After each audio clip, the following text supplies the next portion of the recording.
A 4-part docuseries on Jeffrey Epstein has just been released on Netflix. Many of the facts and speculations in the show have been swimming around the media for the past few years, but this series does a fine job of detailing the accounts of everyone involved in a linear and easy-to-understand format. It may be tough for some to sympathize with the victims, but everyone has their own perspective. If you've never suffered much real trauma, then it's hard to understand what it does to people. The victims of Jeffrey Epstein were very young and impressionable girls. Oftentimes, they were seduced with money and told they were simply there to perform a massage. Many of these girls had suffered abuse and trauma earlier in their lives, making them the perfect prey for a sexual predator. Some may point out that many others were involved in these sex trafficking crimes along with Epstein, and they are correct. It's my hope that they are all brought to justice either in this world or the next. I'm sure many other investigations are already underway.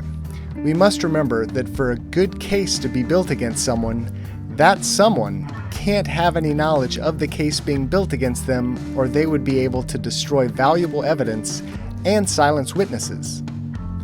This is another reason why crimes of this nature are so hard to bring into the light.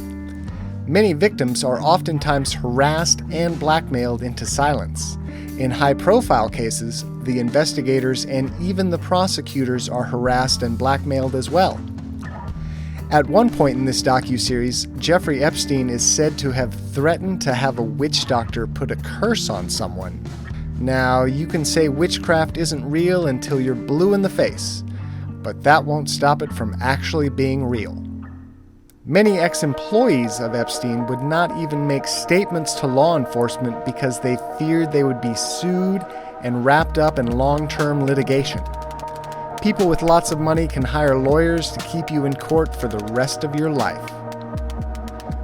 The director of the series seemed to err on the side of political equality, showing that both the Trump and Clinton families had ties to Epstein.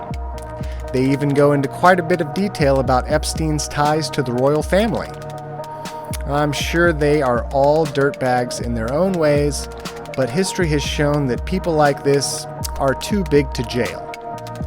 Time will tell, and I'm curious to see what gets revealed next. Each episode of this 4-part series is about an hour long. They are well thought out and keep the viewer interested.